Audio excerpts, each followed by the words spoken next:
¿Preferimos Europa a otras regiones del mundo? ¿Por qué? Porque la alta cultura, la belleza, el cine, el arte lo relacionamos con esta zona del planeta. De esto y mucho más vamos a hablar hoy en Retrovisor. Because subjects in the mirror are closer than what they appear.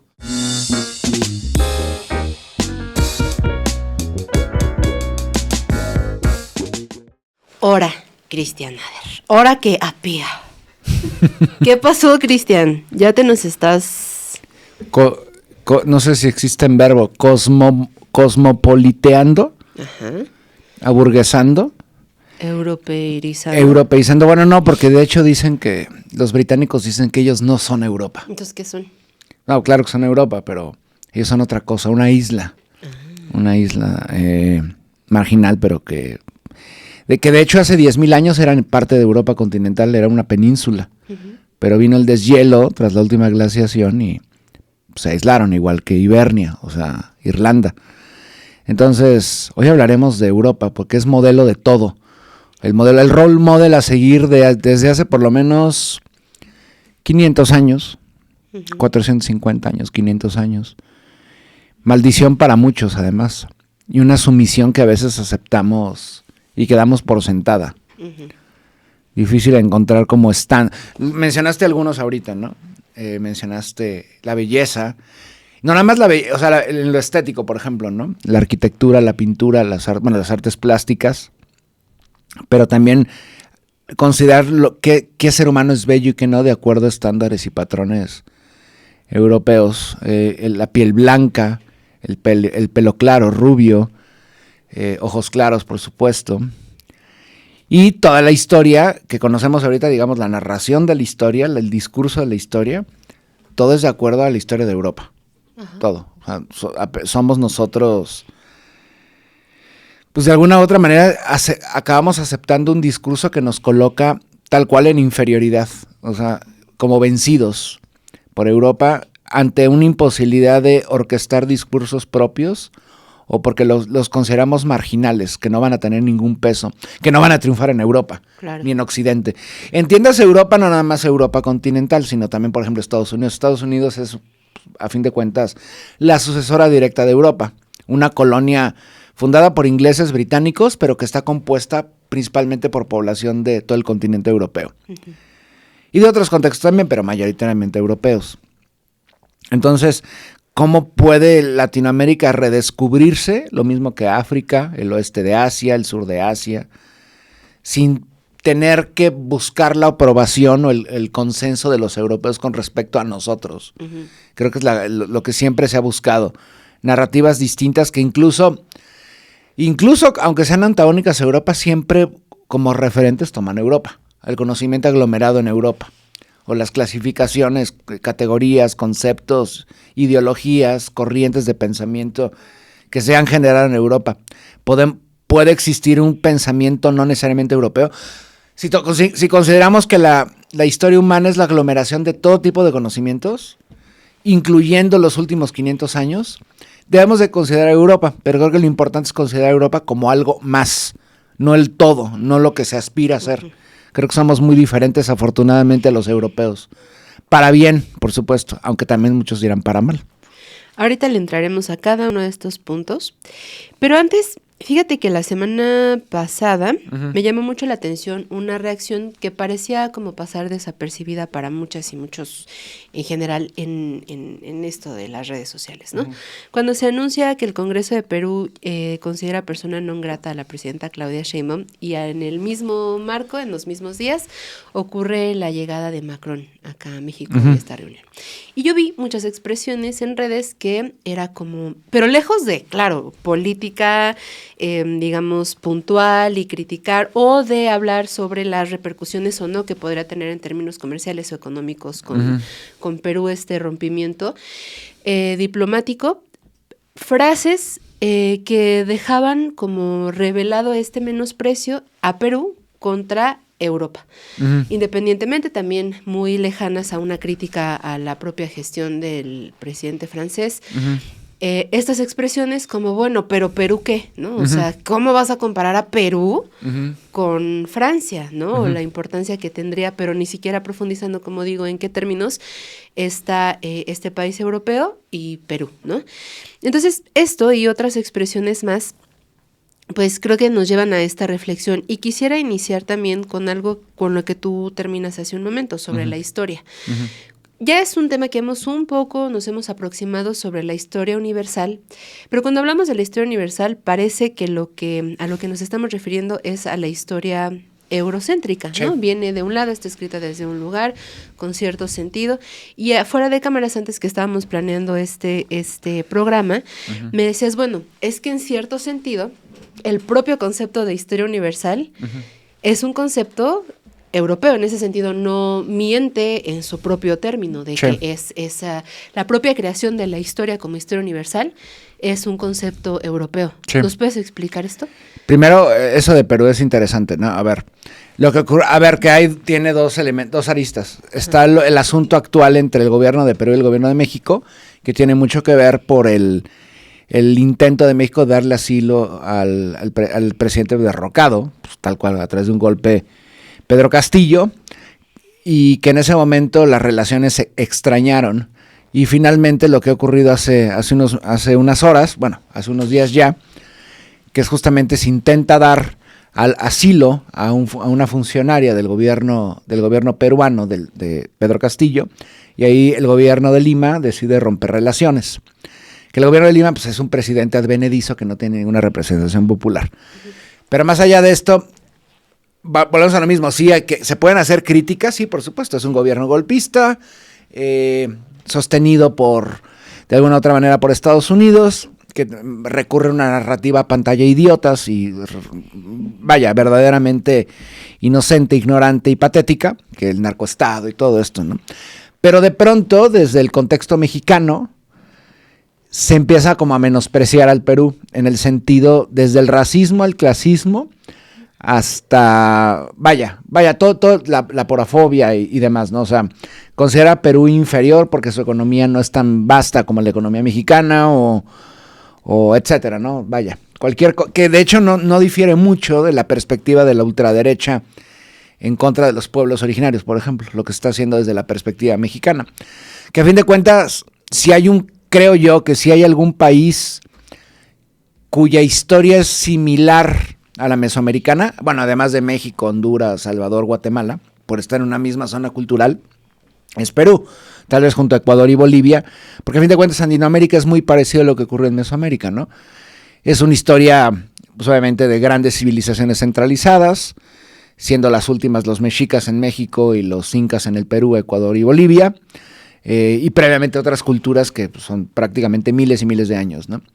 Y posteriormente el mestizaje, la invasión española, etcétera. Entonces son historias paralelas, muy similares.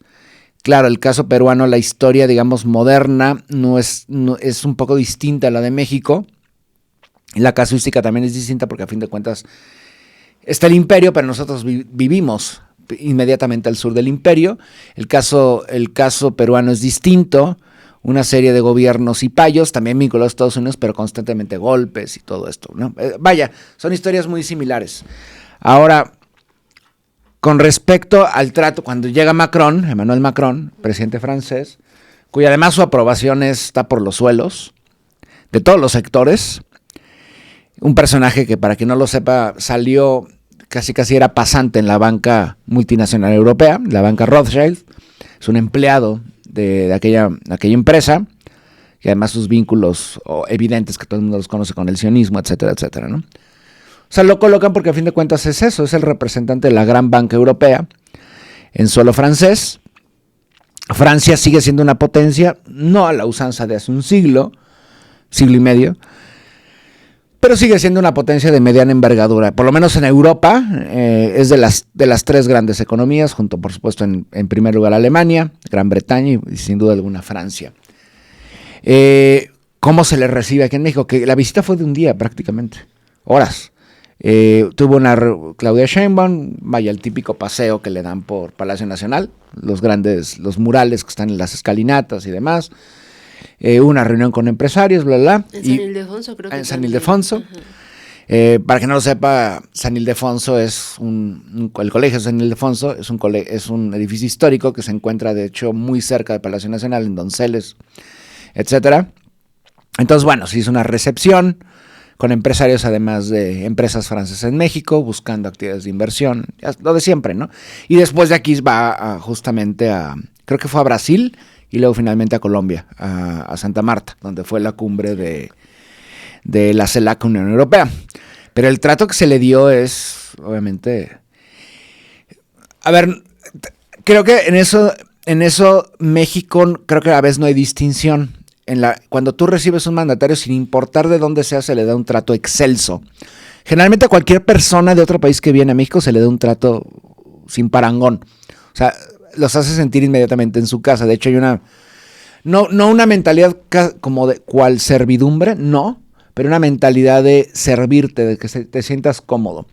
En México, para que no lo sepan, más que nada para los que nos están viendo en el exterior, México es una potencia turística por eso. O sea, porque el turismo sí es un motor de desarrollo nacional, históricamente lo ha sido, junto con los hidrocarburos, las remesas, etcétera, ¿no? Entonces, cualquier extranjero que viene en México se le trata como monarca, ¿no?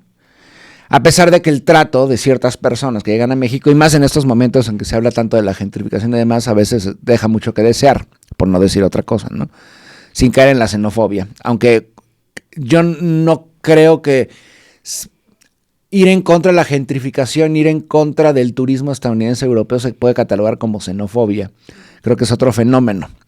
Pero bueno, el punto es por qué a ellos sí y por qué se tiene esta actitud en contra de Perú. Y aún más cuando Francia, históricamente la relación que tiene con México es deplorable.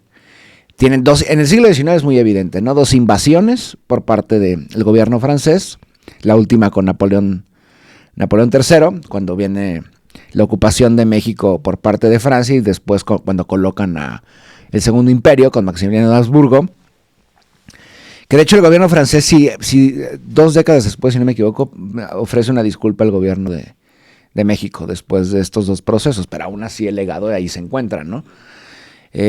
Porque generalmente olvidamos la ocupación francesa, las invasiones, por la invasión de 1847, la estadounidense, ¿no? Pero también está ahí. Y de pronto, cuando sí hay mucho bagaje para criticar al gobierno francés aquí en México, y la llegada de Macron en México, pues de pronto las redes se silencian. Sí. O sea, Macron es un personaje nefasto. Y Francia, históricamente, en América Latina y específicamente México, ha tenido una relación muy compleja y bastante difícil, obviamente siempre a través del eurocentrismo. Francia, de hecho, fue la principal influencia cultural, económica y política en México hasta comienzos del siglo XX. O sea, por ejemplo, el porfiriato, a pesar de la cercanía con Estados Unidos, el mayor elemento, influencia extranjera era lo francés. Y es interesante, ¿no? Porque a fin de cuentas Porfirio combatió a los franceses en la segunda intervención y de pronto se convierte en un personaje profundamente afrancesado. De hecho, parte de los grandes vicios que seguimos replicando en múltiples contextos, en la historia, por ejemplo, son fruto de la escuela de pensamiento francesa, desde el positivismo hasta cosas más cercanas a lo nuestro, ¿no? En la arquitectura, en las artes, o sea, Francia se convirtió en el modelo a seguir, y en menor grado, por lo menos en el contexto mexicano, lo británico, porque, por ejemplo, lo británico se impuso en otros contextos, por ejemplo, en India y en el sur de Asia, lo británico fue mucho más importante que lo francés. Pero aquí en América Latina, sin duda alguna, Francia. En México, en Argentina es muy evidente también, etcétera. De pronto, España, por ejemplo, que tuvo una importancia obviamente evidente hasta 1821, porque fuimos colonia española durante 300 años, empieza a tener un rol secundario. Se veía lo español como atrasado, que en esencia era así. España acaba siendo ocupada por Francia con Napoleón III, nuevamente, ¿no? Con Napoleón.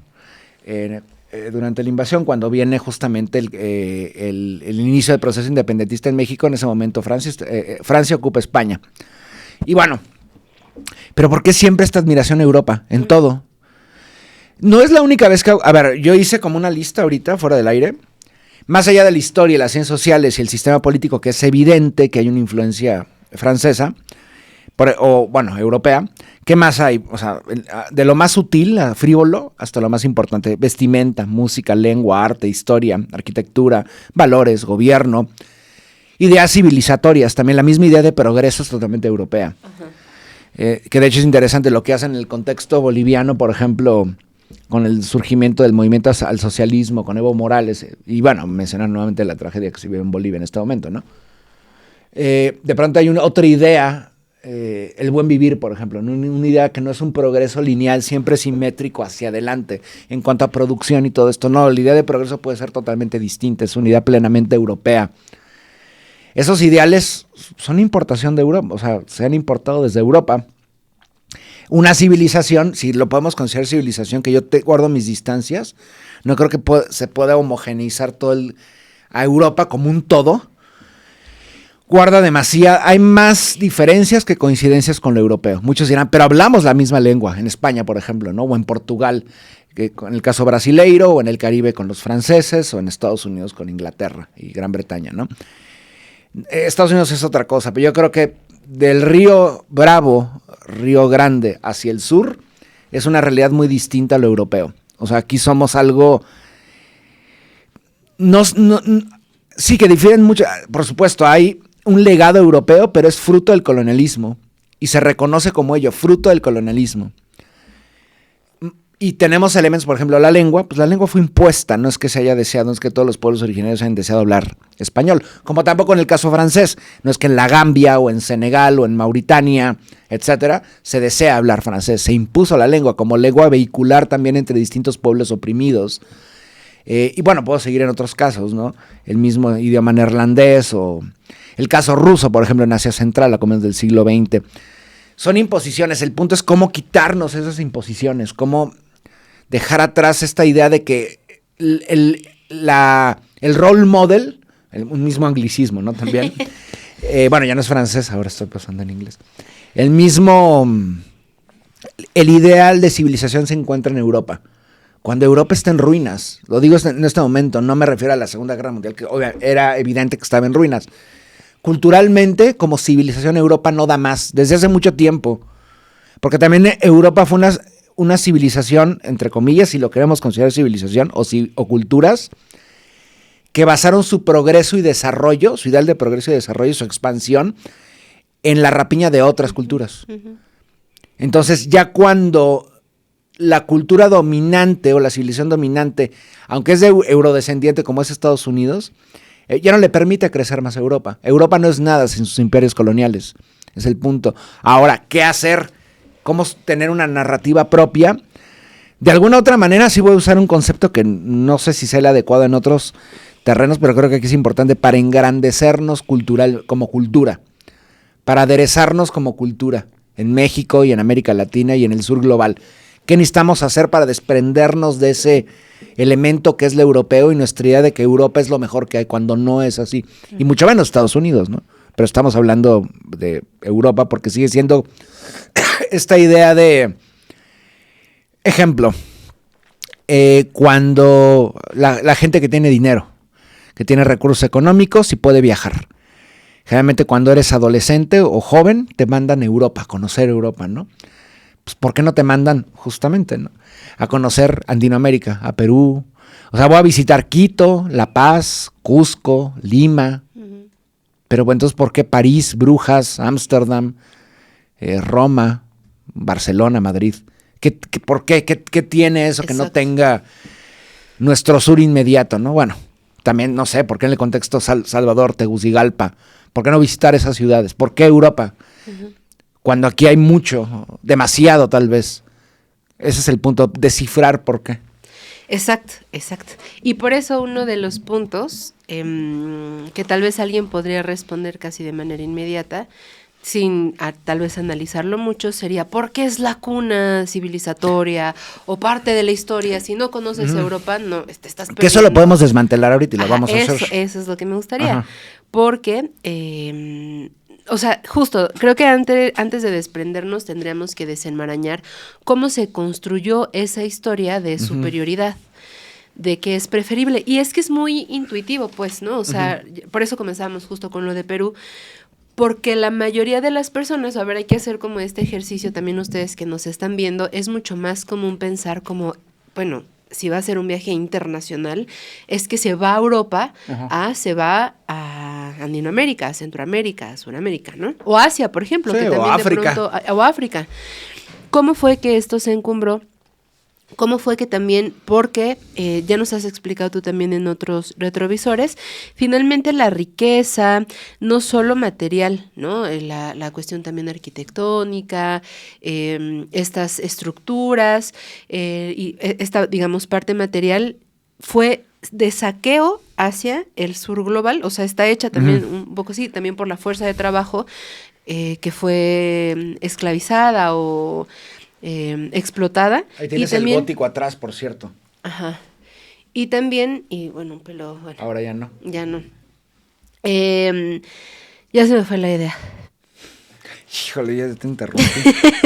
No, ¿por qué? ¿Cómo desarrollan esta idea de superioridad o...? Ah, sí, ajá, pero o sea, como el capital, por ejemplo, cultural o del arte o incluso arquitectónica, que se omite, que es parte del saqueo que ha tenido hacia otras regiones del sur. Sí.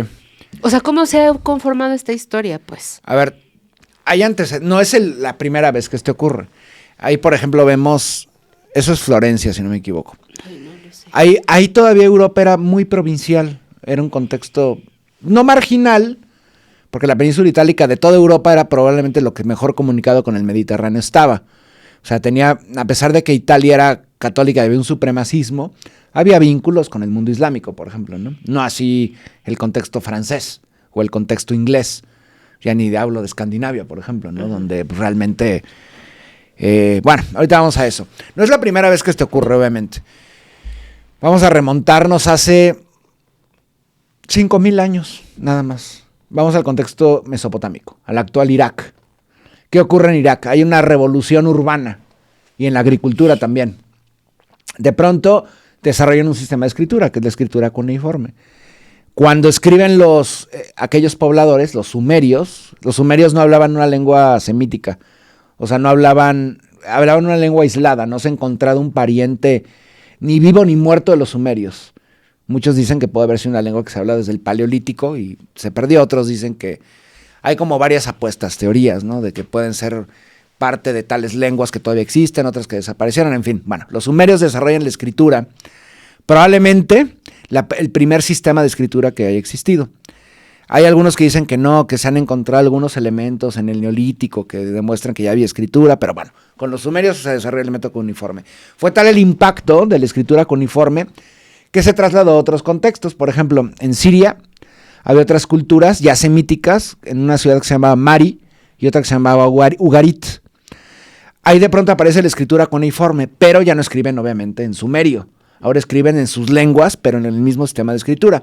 Es como el alfabeto latino. Lo puedes escribir en inglés, puedes escribir en español, etcétera, etcétera, ¿no? O el cirílico, puedes escribir en ruso, puedes escribir en bielorruso, incluso en lenguas túrquicas, no importa. De pronto los sumerios se acaban convirtiendo como en el role model a seguir de todas las culturas vecinas, inmediatas, pueblos semíticos, incluso al otro lado de las montañas. Por ejemplo, en el actual Irán hay otro pueblo que son los ¿cómo se llaman estos? Bueno, aparecen distintos pueblos del otro lado, que tienen la misma escritura, pero en lenguas distintas. Elamitas, eran los elamitas. Pero es de otra familia aislada, que no tiene lingüísticamente nada que ver con los sumerios. Pero le fue tal el impacto de la escritura que le empiezan a utilizar. No nada más eso, la religión. Los sumerios adoran, no sé, a distintos dioses, ¿no? Inanna, que va a ser el antepasado de Ishtar inmediato. Entonces, los otros pueblos empiezan a asimilar esos dioses. La arquitectura, construyen zigurats, estas pirámides escalonadas. Lo mismo va a ocurrir en Irán y de pronto van a aparecer en Siria. ¿Por qué? Porque son culturas dominantes, a fin de cuentas. No dominantes en el sentido porque sean superiores, sino porque es tal el impacto de ciertos desarrollos que obtienen, pues que acaban influenciando a otras culturas. También hay un impacto, es recíproco, porque, por ejemplo, de pronto los sumerios descubren que en una lejana zona, para ese momento todo está lejano, en la India existe la pimienta. No, pues los sumerios se vuelven locos, entonces van a forjar redes comerciales para que esa pimienta llegue a suelo mesopotámico, al actual suelo de Irak. Se acaba influenciando todo eso, se empiezan a crear redes comerciales y de intercambio cultural y económico, por supuesto, y religioso y de ideas. Ahí tenemos un elemento parecido, ¿no? La vestimenta incluso, los dioses cómo se asimilan, la lengua ya lo mencioné, la literatura también. Por ejemplo, tenemos el caso de el Génesis bíblico. El Génesis bíblico es un refrito, es una reinvención. Originalmente lo desarrollan los sumerios, luego pasa a los acadios, luego a Babilonia y Asiria y finalmente al contexto cananeo y de ahí al contexto, por ejemplo, judío, el de los primeros judíos de Judea, que eran a fin de cuentas cananeos, ¿no? Conversos al monoteísmo. Tenemos otro caso mucho más cercano, bueno, entre comillas, los griegos. Exactamente lo mismo. Los griegos van a acabar influenciando, de pronto en el periodo helenístico, después de Alejandro, pues vas a encontrar cultura griega, por ejemplo, en la India. Va a haber una fusión de greco-budismo. Vas a encontrar monedas escritas tanto en sánscrito, pero también en griego. O, no sé, así puedo seguir en el contexto chino. China acaba influenciando incluso a reinos de Asia Central. O los romanos que dicen, somos tan originales, pues no. Los romanos prácticamente toman gran parte del pensamiento griego y nada más lo traducen al latín. O sea, los romanos cuando querían estudiar, pues no los enviaban a Nápoles, o sea, a Pompeya, no. Los mandaban a estudiar a Atenas, por ejemplo, a la academia. Más adelante desarrollaron sus propios centros de estudio, pero los griegos acaban siendo la cultura que acaba influenciando, sigue siendo lo culto, lo que sería más, por ejemplo, en el siglo XIX Francia. Llegando a la modernidad, muy parecido a lo griego, muy parecido a lo romano también, el proceso de expansión de Europa comienza en el siglo XV. Antes de la llegada a América, por ejemplo, en la década de los 60, 70, Francia, Portugal, pero principalmente Portugal, ya está creando factorías de esclavos, de colonias, en el oeste de África, en el África Atlántica. Ahí comienza paulatinamente el despegue de Europa. Cuando los europeos comienzan a ver, ok, no podemos viajar cómodamente, comerciar en el Mediterráneo porque están los turcos, no nos lo permiten, pues bueno, vamos a ver si hacia el oeste podemos acercarnos a la India o a China. Se sabía que el mundo era redondo, esta idea de que era plano, es una locura, eso no es cierto, nunca pensaron que era plano. Lo que no sabían es qué tan grande era el mundo, entonces no sabían cuánto tiempo tomaba desde el oeste llegar a Asia. Sabían que tarde o temprano iban a llegar, pero ese viaje podía tomar 1 año, 2 años, 3 años, no sabían meses, tal vez años, no lo sabían, ¿no? Y tarde o temprano, pues llega justamente la expedición de Colón, llega a las Antillas y conocemos lo que pasó. Ahí comienza el despegue de Europa. El despegue de Europa va de la mano de la rapiña.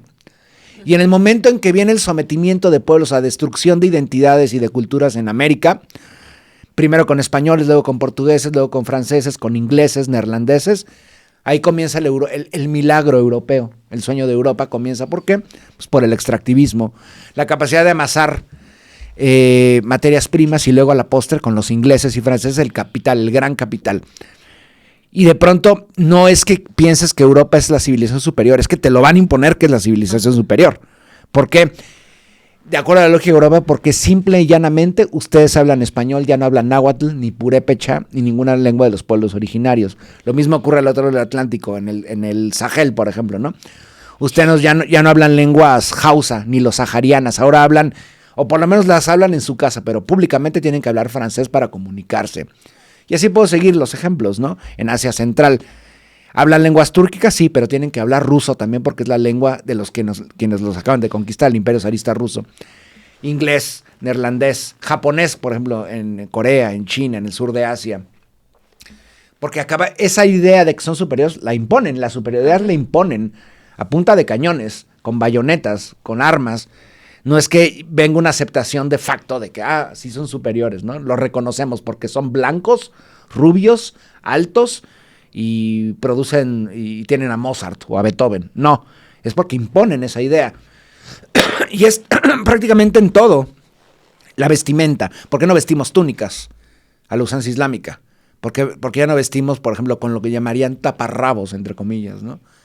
Porque la cultura que se acabó imponiendo fue la europea, donde incluso para el contexto del siglo XV y siglo XVI, mostrar la piel era pecaminoso, era digno de salvajes. Tienes que cubrirte y vestir a la usanza europea. La música, ni se diga. La música es un fenómeno igual un poco más tardío, hasta el siglo XVII-XVIII. Pero ahí, por ejemplo, el referente en primer lugar es Italia. O sea, la mejor música es la italiana. Luego seguirá la alemana y la austriaca. Con Mozart, con Beethoven, y puedo seguir, ¿no? La literatura también.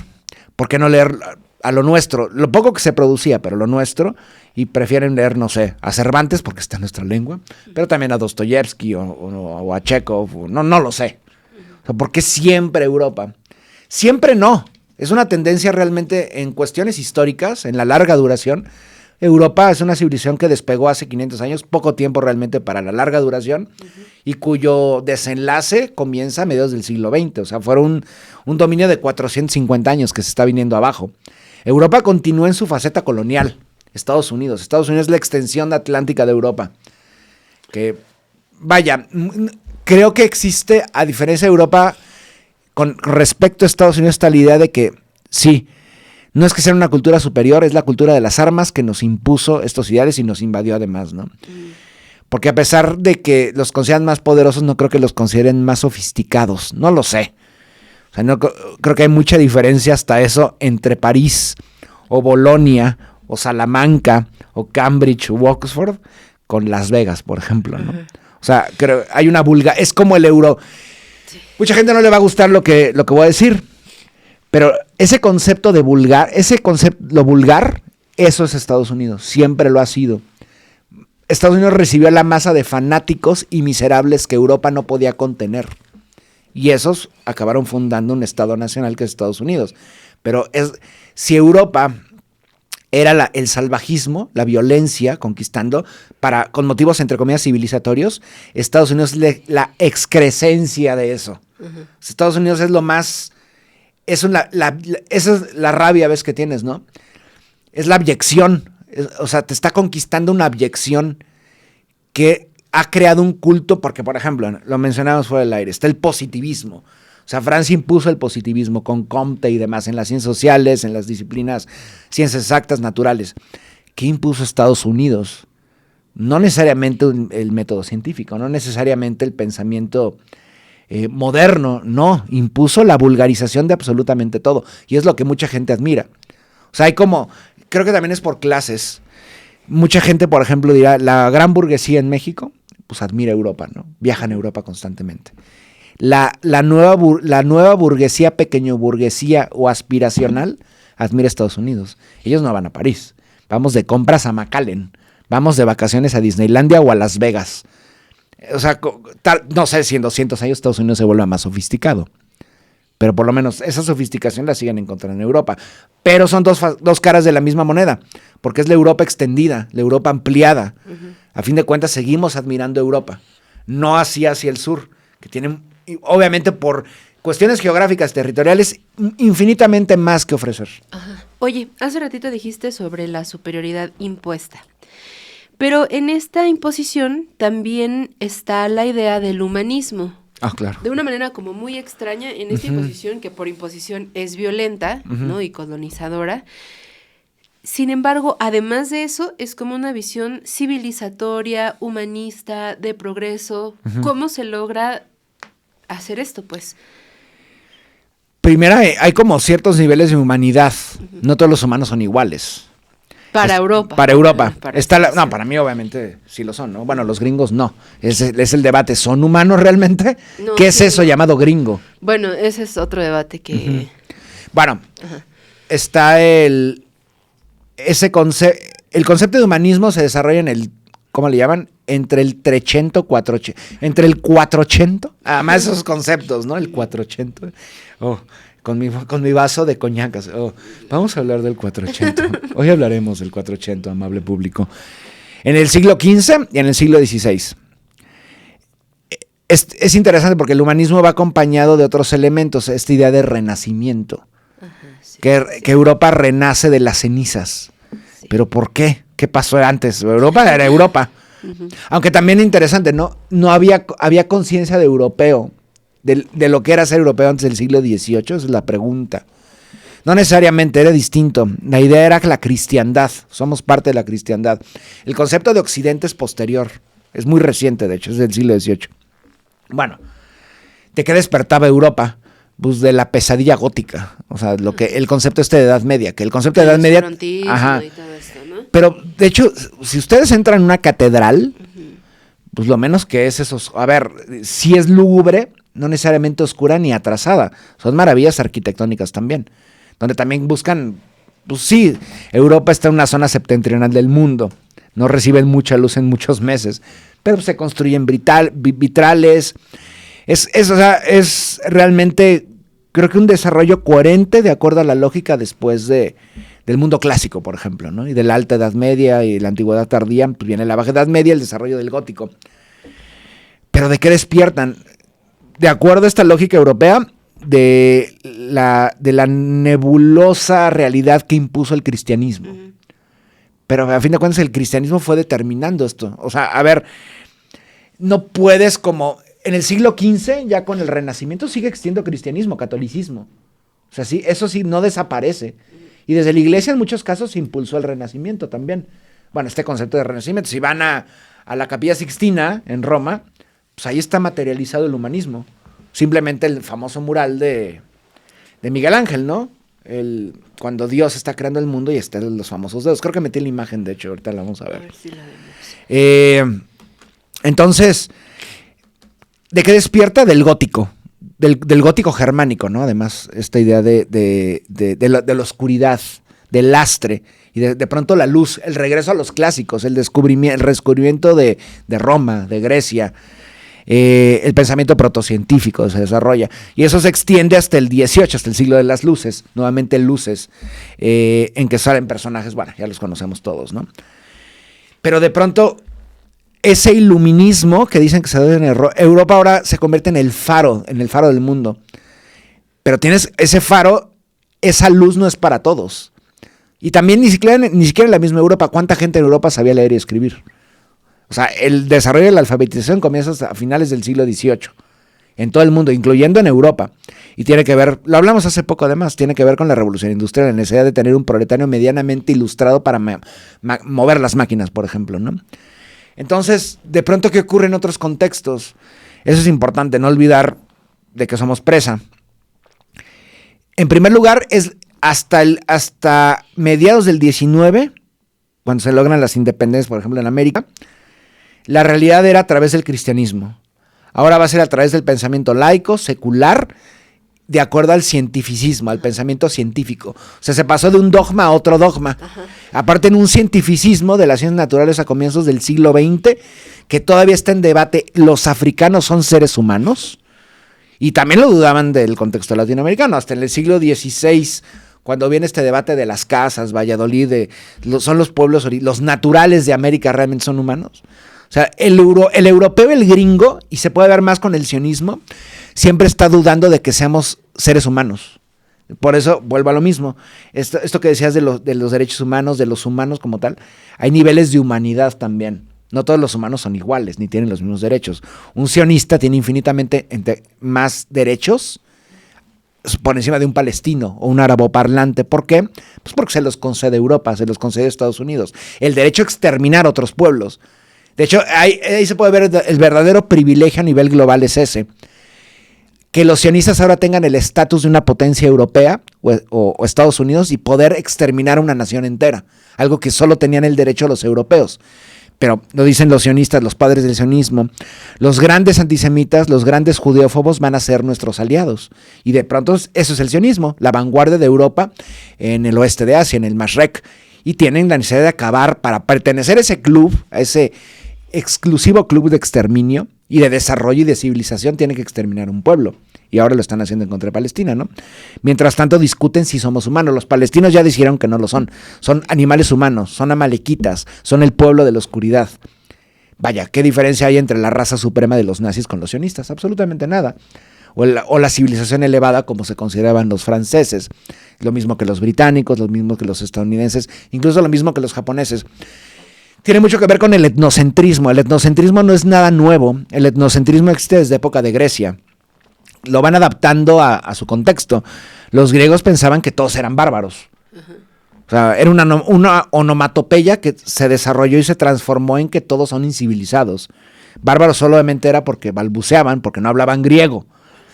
Y de pronto en las romanitas, con los romanos ocurre exactamente lo mismo. El bárbaro prosigue. Ahora ya no se le dice bárbaro, aunque los sionistas probablemente sí lo hacen, también los estadounidenses. Ahora se le dice pueblos subdesarrollados, en vías de desarrollado, república bananera, país del tercer mundo, del cuarto mundo, del quinto mundo. Puedo seguir. O sea, las categorías y conceptos abundan. Ahora bien, todo eso no importa. Siempre y cuando desarrollemos un discurso propio para contrarrestar eso. Ni siquiera poner la atención. El europeo aterra cuando viene sobre ti, con las armas. Su discurso es simplemente propaganda. ¿Cómo lo contrarrestas? Creando una propaganda propia, favorable a tus pueblos. ¿Se ha creado eso? Sí, existe, pero no es tan conocido, obviamente. ¿Por qué? Porque también la cultura popular, la cultura de masas, el arte, etcétera, imponen demasiado. Sí. O sea, cuando pensamos automáticamente, por ejemplo, en el arte, a ver, piensa una pintura. ¿Cuál es lo primero que piensas? Sí, pienso tal vez Rápido. en algún Picasso. Ok, ahí está. Román, una pintura. Ahí está. O sea, de Da Vinci y Picasso. Un español, un italiano. O sea, son los íconos que... Sí. Pero ¿por qué no pensaste, no sé, en la máscara de Pakal? Sí. O en el entierro del emperador, el primer emperador de China, Shi Huang, que están los guerreros de terracota y todo eso, ¿no? Sí, eso es arte alguna también. Pintora mexicana. Sí, o no sé, Frida Kahlo, bueno, por más de que esté más refriteada. Y el otro día vi una taquería Frida. Y con así sus... Sí. Me imagino, o sea, en la tortilla bien impresa la imagen de... No sé. Oye, aquí me quiero detener, porque creo que para muchas y muchos el cuestionarnos esta manera de ver... A ver, voy por acá. Mencionaste hace ratito la visión cientificista y el arte, ¿no? ¿Podrían ser estas dos visiones también impuestas que inadvertidamente tengamos gran aprecio y ni siquiera nos hayamos cuestionado por ellas? A ver, ¿en qué sentido? Por ejemplo, primero la visión cientificista, ¿no? de la realidad, pues. Que esta visión sea también una imposición pensado, por ejemplo, con lo que también mencionabas del método científico, de cierta historia de la ciencia, de la razón, del conocimiento, de la epistemología, muy direccionadas, y nosotros damos un valor que, sin pensar esta imposición, ¿no? Respecto al arte, por ejemplo, también hace ratito lo pensaba en la música. Ya nos preguntaste una obra pictórica, ¿no? Pero por lo general, o si nosotros y ustedes también pregúntense si pensamos, hace ratito creo dijiste Mozart, ¿no? Si pensamos en un son jarocho, la mayoría de las personas dirían es que Mozart es más sofisticado o es mejor música o música más elevada o estos adjetivos que se pueden encontrar. Pues tienes que hacerle así como mover, es más elevado. Es que no tengo aquí una estos ademanes. Con tu lunar falso, tu personaje más elevado. Ajá, pero hay una visión, por ejemplo, y tal vez es un tema, no sé si cómo podamos abordarlo. Dilo. Pienso en el reggaetón. Y en esta, sé que musicalmente, seguramente, yo no sé esos criterios de crítica musical hacia ciertas estructuras de algunos ritmos, pero pienso que en el reggaetón hay un prejuicio constante y que inadvertidamente a veces en muchas personas sucede de pensar que es como música baja porque mueves el cuerpo y pues, ¿cómo lo vas a comparar de hecho, con es una como, obra? Si escuchas las críticas en contra del reggaetón, es pasional y animalesco. Ajá. O sea, eso sería porque mueven su cuerpo, por ejemplo. Y el movimiento del cuerpo. Ajá. Y de una zona del cuerpo que también tiene yo creo, una carga también de prejuicio, ¿no? Y en esta división, que no sé tú cómo lo veas, pero creo que también tiene que ver con una visión del mundo también filosófica, seguramente heredada de esta filosofía griega sobre la división del cuerpo y de lo sublime, la mente, la razón, y entonces hay que despreciar todo esto que sea este movimiento corporal, ¿no? No solamente en el reggaetón, que tal vez aquí habría que detenernos en otros aspectos, que sí creo que también están llenos de clasismo y de estos juicios a veces inadvertidamente, pero pienso también en la salsa, en la cumbia, ritmos muy...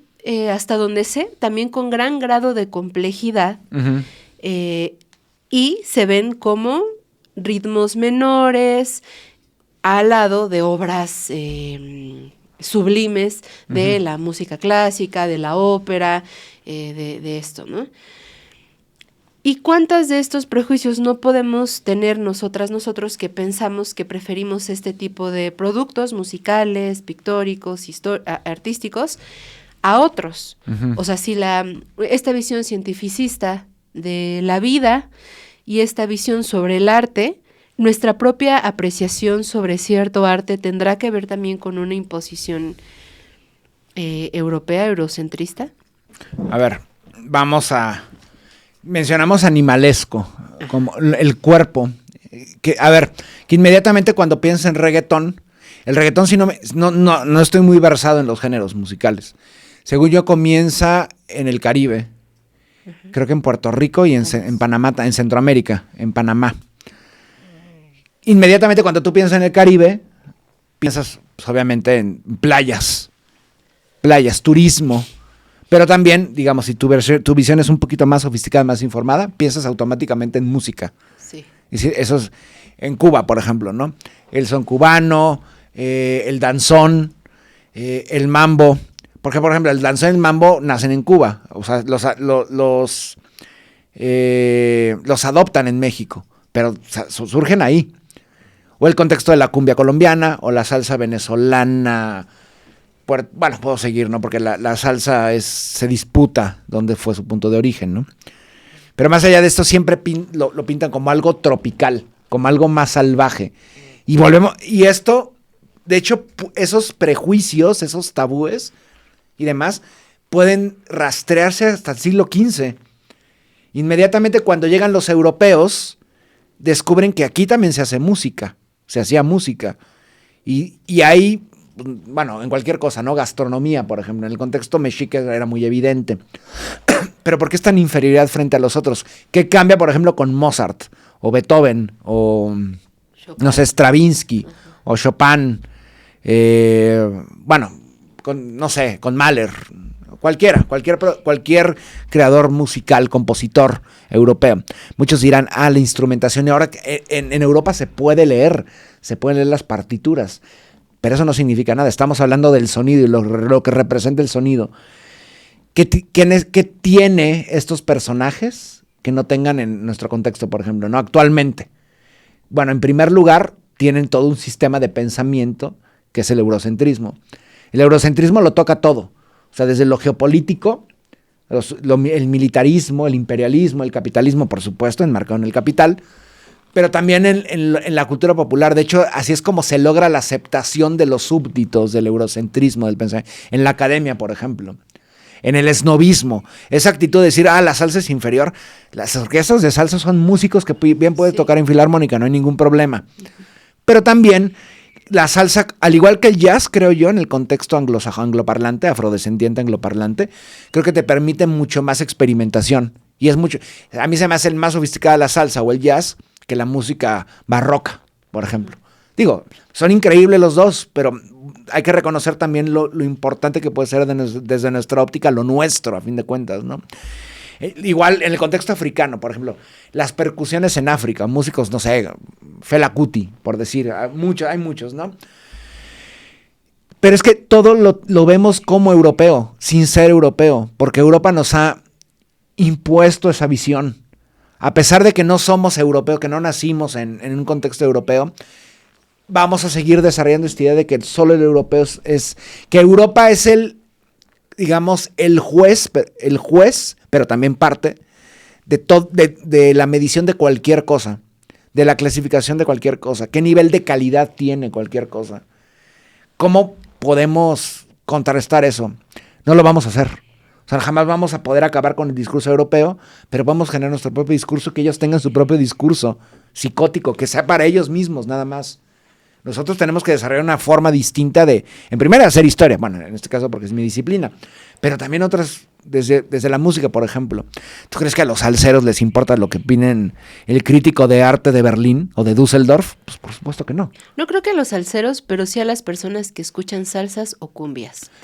Puede ser que sí. No sé si, no sé si a esos escuchas, pero sí la opinión generalizada y el estigma sobre eso, que escuchar cierta música es de menos valor, incluso todas estas expresiones que hemos escuchado, ¿no? Como lo naco, Sí, lo corriente, esas expresiones que yo creo que sí marcan un estereotipo importante y creo que sobre esto también es importante Que reflexionar. dicen que todos son igual.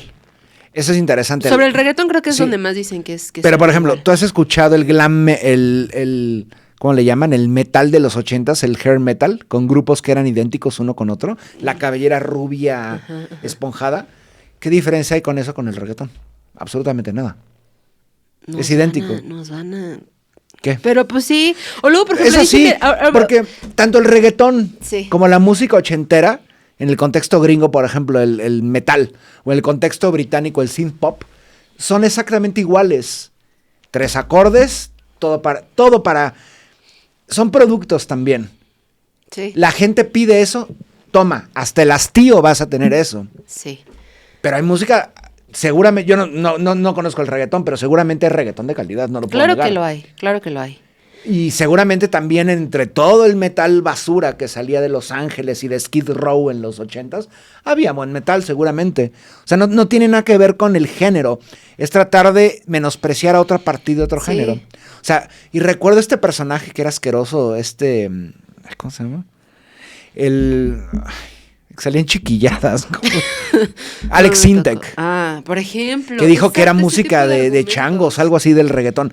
Pero este hombre hace música de supermercado. O sea, música que está ideada para que tú la escuches en un supermercado. Sí, Vuelvo a unir. Creo que una cosa, es otro fenómeno en la música moderna y la industria de la música es otro asunto. sí. Pero lo que estamos haciendo es cómo a través de los clichés, caricaturas, estereotipos, desde un contexto van a juzgar cómo se hace música en otro. Claro. O sea, Sí, sí. y a pesar de a mí no me puede gustar, digo, aceptable, pero tampoco a mí me gustan mucho ciertos géneros angloparlantes, por ejemplo. Pero no tienen ese otro tipo de géneros, el estigma que tiene en este Claro, caso preciso que claro. estamos hablando del Que reggaetón. evoca racismo, además, ¿no? Exacto. Inmediatamente. Hay también un argumento, digo, ya a lo mejor hacemos otro retrovisor del reggaetón, pero otro argumento que utilizan también como es que está lleno de misoginia. Y hay muchísimas canciones de balada, de personajes súper encumbrados en la cultura mexicana que Sí. son altamente misóginos y jamás se pone eso. La música vernácula mexicana. Ajá, sí, violenta, misógina y no se pone eso jamás en duda. Digo, a ver, sería un ejercicio interesante que la gente se ponga a escuchar a José Alfredo Jiménez o a Cuco Sánchez José y demás. José. A José José. A ver, ¿qué evoca cada canción? Muchos dicen, en el contexto, el reggaetón, pues el trópico, el sudor, lo sexual. El cuerpo, claro. El cuerpo, es Y eso. también el cuerpo de las mujeres. Sí, lo libidinoso, Ajá, lo promiscuo. exacto. Volvemos a lo mismo, siempre va lo tropical, siempre va acompañado de esos elementos. Esos conceptos existen desde el mundo griego, por ejemplo. O sea, los griegos partieron al mundo en 3. El norte, el septentrional, el bárbaro, que no se le veía el cuerpo, porque era prácticamente un hombre salvaje, pero hacía frío. El sur ya se veía mucho más el cuerpo. El negro como tal, ¿no? El negro que siempre está, el negro, lo viril, tal cual. Eso ha llegado hasta 3.000 años después, ha llegado hasta nuestro tiempo, y se sigue identificando eso. El mundo se sigue partiendo en eso. Lo positivo, lo desarrollado, lo sofisticado, la música clásica, ¿no? Lo animalesco, lo primitivo, el reggaetón, por ejemplo, pero lo mismo te pueden decir de las percusiones africanas, o de lo mismo te pueden decir de bailes tradicionales chinos, o los bailes en la India, por ejemplo, ¿no? O sea, lo folclórico, lo propio. En el caso de la música mexicana, lo vernáculo, por ejemplo, que también tiene muchísima imposición. O sea, si nosotros vemos el desarrollo de la música mexicana en el siglo XX, hay muchísimos elementos europeos y estadounidenses. Incluso en la música norteña, la polka. Muchos dicen desde el centro de México, es que la música norteña es horrible. Sí, pero la música norteña viene de un país que admiran, se llama Alemania, y va mutando y se va adaptando al contexto también. Pero creo que sí, o sea, es cómo van perdurando esas ideas y se van transformando. Pero de pronto, pues el reggaetón vende millones, incluso en España. O sea, en España vende, creo que es el movimiento, el estilo musical que más se escucha en el Pero no contexto saben ibérico. bailarlo. Bueno, pero pues son europeos también. Sí, sí, sí. Bueno, a ver, siendo honesto, yo no sé bailar. ¿Cómo? No ¿No me sabes po- perrear hasta abajo, Cristian? No me puedo ni agachar, no puedo ni caminar. Pero de hecho es interesante porque lo que ocurre, por ejemplo, con géneros como el reggaetón, que ha pasado antes con el merengue, la salsa, la cumbia, la bachata, digo, puedo seguir, ocurre también en el contexto, por ejemplo, europeo, del sur de Europa, Mediterráneo, en el contexto francés. Generalmente cuando escuchan Rai, la Rai es la música que se escucha en el norte de África, es en el Magreb, en Marruecos, en Argelia, en Túnez, que tiene elementos, si tú la escuchas, musicalmente no se parece mucho a los géneros que se escuchan en América Latina, pero tiene algo que se asemeja muchísimo. Igual el dabke en el contexto libanés o sirio. De pronto tú escuchas eso en Europa y es la irrupción. Es como lo que ocurre si tú escuchas salsas o cumbias o norteñas en Estados Unidos, es la irrupción. Creo que es el carácter interesante, ¿no? Cómo transgreden tanto sin querer transgredirlo. Ellos pueden hablar de una balada o incluso, lo digo, un narco corrido. O sea, eso transgrede también. Y lo mismo esos estilos de música araboparlantes del norte de África o del este de Asia en el suelo europeo. O sea, el problema no somos nosotros, el problema es Europa, siempre lo ha sido. ¿Por qué adaptarnos a lo europeo? Que ellos que se adapten a nosotros si quieren. Si no, a diferencia de América Latina, ¿por qué viene Macron? Volvemos a lo mismo. Sí. Buscando que empresas extranjeras, francesas, puedan invertir en México. Que en México, materias primas, mercado. México nunca ha necesitado de Francia. Francia sí del mundo entero. Lo mismo que España, lo mismo que Portugal, Gran Bretaña, Estados Unidos, etcétera, etcétera. Antes de irnos a un corte. Esto también entonces define, querámoslo o no, si es que no nos hemos cuestionado, nuestro sentido estético. Tanto el valor, por ejemplo, del arte, de la música, de lo pictórico, en general las artes plásticas, la danza, por ejemplo, ¿no? Que también... Sí. ¿Cómo es que va operando, como decimos, de manera tan subrepticia que a lo mejor ahorita quienes nos estén escuchando, tal vez incluso habrá algunas reacciones que digan, ¿cómo se atreven? ¿No? A como cuestionar esto, tal vez. Porque el pensar en en lo encumbrado de este pensamiento de las altas artes, ¿cómo esto el trivium y el quadrivium. Y también, eso creo que no exploramos mucho sobre el pensamiento científico. Este valor o el pensamiento racional, pero no en una racionalidad, digamos, abierta, sino muy específica, también venida de este pensamiento, por ejemplo, como el método científico, ¿no? O cierta estructura sobre, incluso pienso como el propio sentido de la vida, la conformación de la familia, el ámbito en general, que hemos platicado antes también de este sentido como sobre el capital. ¿Qué tanto podemos tener nuestra propia vida, conceptos que encumbramos y que pensamos que son superiores a otros o que aspiramos a tenerlos en nuestras propias decisiones, como lo que estudiamos, como en qué trabajamos, como cómo nos vestimos, sobre qué productos culturales tenemos? Es que es todo, absolutamente todo. Inadvertidamente, puede ser. Sí. O también, también incluye, no sé si este tipo de críticas todavía existan, pero cómo pervertimos todo. Por ejemplo, la salsa y la cumbia, pues es la evolución del baile de salón europeo. O sea, es el vals europeo. Ahora ya no se bailan en Viena o en París. No, ahora se bailan en cualquier centro nocturno o en cualquier calle de cualquier capital latinoamericana. Salsa, cumbia y demás, puedo seguir, ¿no? ¿Cómo adaptamos cualquier cosa a nuestro contexto? Lo hacemos funcional a nosotros. Que eso siempre ha existido también. O sea, lo adaptamos a nuestras propias necesidades y nuestra propia idiosincrasia, a nuestra propia historia. O sea, hay cumbias, si tú escuchas cumbias o salsas, pues cuentan historias, algunas van desde la esclavitud. En el año, ya sabes, ¿no? Sí, o no sé, cuando Rubén Blades todavía era bueno y no se pervertía, pues no sé, Pedro Navajas, por ejemplo, ¿no? O sea, es la crónica. Igual los corridos en México, desde la Revolución. Del Norte también. Justo, sí, o sea, todo refleja la realidad. La música clásica lo hacía, entre comillas, esa música clásica, ¿no? Porque, a ver, ahí hay una como corrupción, porque lo clásico hasta el siglo XVIII era Grecia y Roma. La música clásica no es de Grecia y Roma. De hecho, mucho se ha perdido. Se han rescatado pocas cosas de la música, por ejemplo, grecolatina, que también ahí no lo mencionamos, pero realmente Grecia y Roma eran Europa como tal, porque Europa no existe como continente. Europa es meramente cultural. No hay un límite físico entre Asia para definir otro continente que sea Europa. Pero lo que voy, Europa tiene que crear una genealogía oficial.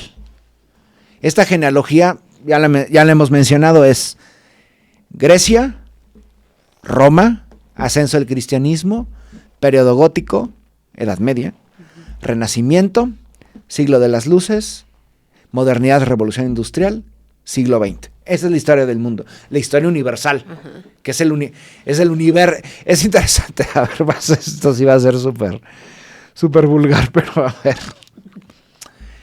Historia universal desde la óptica europea. Miss Universo, o sea, de acuerdo a los estándares de belleza occidentales. Sí, que eso es otro. Pues la serie mundial del béisbol, de un deporte que es practicado en 10 países. Estados Unidos, algunos países caribeños y Japón. Ese es el universo, o sea, el universo. Sí. Para nosotros, ¿qué es el universo? Pues la total. Yo cuando pienso en el mundo, pienso en todo el mundo. Pienso desde Micronesia hasta Perú, desde Perú hasta, no sé, Escandinavia, de Escandinavia a Lesoto, Suazilandia. El gringo no, el europeo no, lo que nosotros entendemos del mundo es muy distinto. Por eso siempre me preguntan, ¿qué opinas de los europeos o de los estadounidenses? El estadounidense es obvio, pero el europeo es extremadamente ignorante. Son personas realmente ignorantes. Si tú hablas con un latinoamericano, yo no conozco toda Latinoamérica, pero los 4 países que conozco además de México, te puedo decir que el conocimiento que una persona a pie, sin estar metida en la academia, sobre el mundo es infinitamente más vasto que lo que un gringo o un europeo te puede responder, que no estén en la academia, por lo menos, ¿no? O sea, nuestra visión del mundo es muy distinta porque a fin de cuentas tenemos que defendernos del mundo, tenemos que entender al mundo, porque el mundo te destruye. En Europa son civilizaciones aburguesadas, por decirlo de alguna forma sutil, afresadas, lo mismo los estadounidenses. El estadounidense ni siquiera conceptualiza el resto del mundo. O sea, hay estadounidenses que piensan que no existen otros países en América, que piensan que América solo es su país. No es todo el continente que tiene más de 40 naciones en el Caribe, incluso insular. O sea, no entiende el mundo. Y creo que es la gran ventaja que tenemos. La ventaja es que somos conscientes de cómo funciona el mundo, porque hemos sido víctimas del desarrollo como tal, ¿no? Entonces, volviendo a esta llegada de Macron a México, pues sí, se le sigue recibiendo como si el emperador llegara. O sea, mientras tanto, no sé, con respecto a la actitud mexicana con otros contextos, por ejemplo, de Centro y Sudamérica o el Caribe, es realmente nefasta. Entiendo esa visión con respecto al reggaetón, creo que es muy buen ejemplo para entender las cosas, ¿no? Creo que seguimos replicando, porque siempre se quejan desde los más jóvenes, por ejemplo, ¿no? Del clasismo, del elitismo, del esnobismo. Lo que ocurría en los 60s, de pronto, no sé, cuando tus padres escuchaban bolero o mambo o danzón, de pronto llega la música estadounidense traducida a México y toda la gente tiene el pelo largo, ¿no? Se consideran como viciosos inmediatamente. Esos mismos prejuicios ahora se replican desde un sector de la juventud hacia otro sector. Aunque creo que cada vez menos, porque creo que se ha vuelto extremadamente masivo. Creo que ya no distingue clases el reggaetón, no lo sé.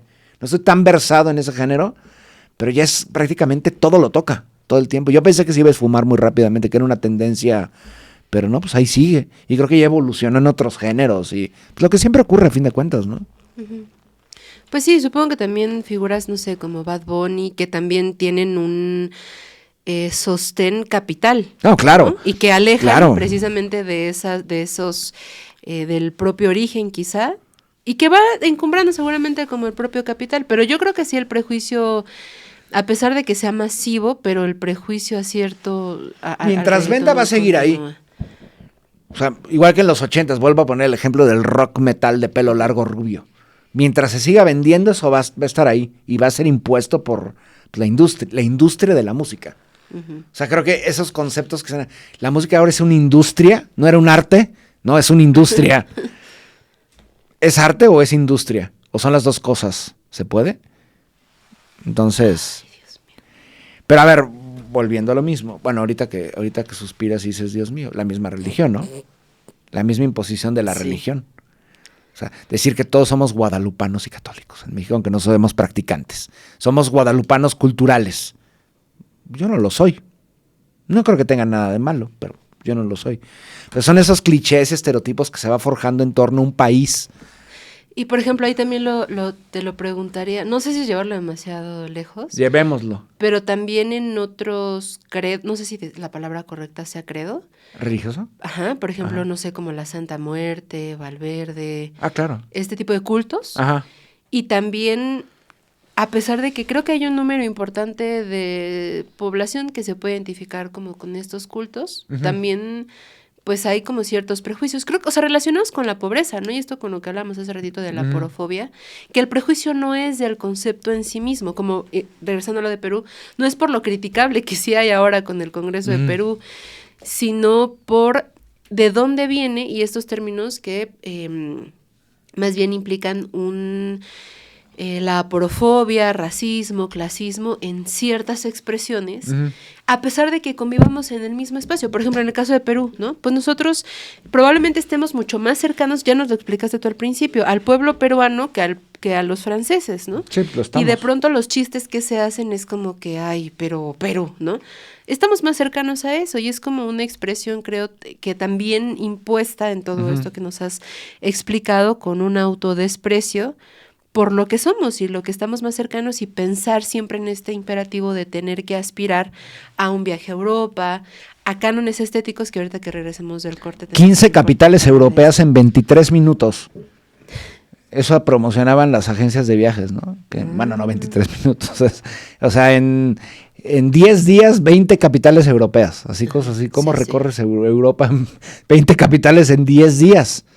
Pero ese es eso, o sea, el tour por Europa. Sí. O sea, no existe algo más sofisticado que el tour por Europa. Y algo más deseable, sí. además. Y además, el itinerario que... Quien ha ido a París, es una pesadilla estar en París. Es horrible París. París, como los parisinos son horribles, la ciudad es horrible, el clima es horrible, la comida es espantosa también. A menos que comas comida árabe, porque es muy barata. O la vietnamita, que es muy buena. Pero es eso. ¿Vas a que te traten como basura? Porque te tratan como basura. No en toda Europa. Creo que entre más al oriente vas, te tratan mejor. Pero es eso, el trato es espeluznante hacia la gente. Y si eres moreno, peor. Porque automáticamente te identifican como... Puedes ser mexicano, no importa, latinoamericano. Automáticamente te pueden tratar como marroquí, como tunecino, argelino. Y si eres negro, bueno, peor aún, ¿no? Automáticamente eres senegalés. De hecho, he leído comentarios últimamente, hemos perdido Europa. ¿Por qué han perdido Europa? Porque personajes como la gran banca europea te aplastan y el empobrecimiento está brutal. O porque hay migrantes. Dicen que Europa ya no es Europa. Ahora le llaman, ¿cómo? Europistán. O sea, porque hay mucho magrebí, porque hay subsaharianos, porque hay musulmanes, la islamización de Europa. Entonces, ¿eso es problema? No es problema cuando los franceses establecieron un régimen colonial brutal en 20 países. Eso sí no es problema. Es que es eso, el doble discurso, ¿no? El discurso hipócrita. Pero ¿por qué tenemos que preocuparnos por Europa nosotros? Ese es el punto. ¿Por qué tenemos que sentirnos culpables de, por ejemplo, como mexicanos o centroamericanos, de tener que viajar a Estados Unidos para sobrevivir?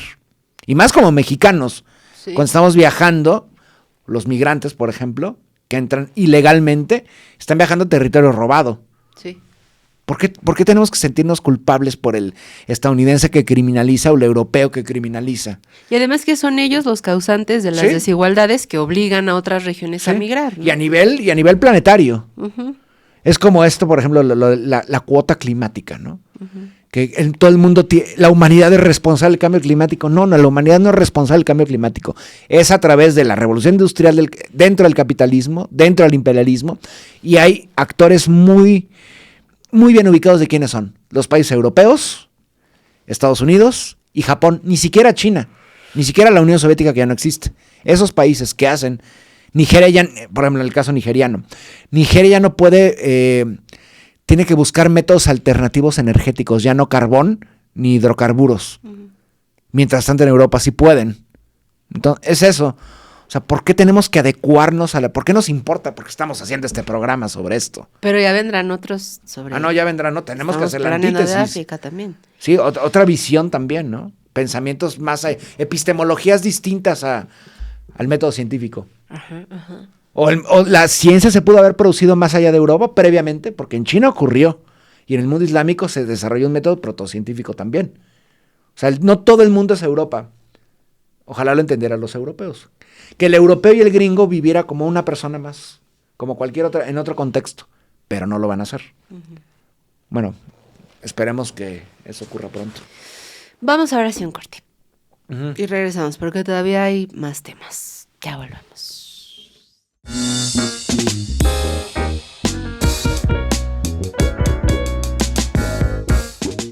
Ya estamos de regreso en Retrovisor. Gracias por permanecer aquí. Síganos, por favor, escribiendo qué es lo que piensan de este tema. Ay, Cristian. Y nos quedamos, entre otras cosas, hablando sobre estos cánones de belleza también. No solamente en el arte, sino también entre otros seres humanos. En cómo consideramos la fealdad, la belleza. ¿Qué tanto, igual que en el arte o en la ciencia o en nuestra manera de ver la vida, esto se determina más por la capacidad de representación que ha existido? O sea, al ser también los dueños ellos de los mismos medios de comunicación, del cine, de la prensa, que es lo que más vemos, a pesar de que, no sé, en el contexto latinoamericano probablemente no hay tantas personas con estos mismos fenotipos, ¿no? De ser altos, delgados, rubios, ojos verdes, pero pensamos que, si tú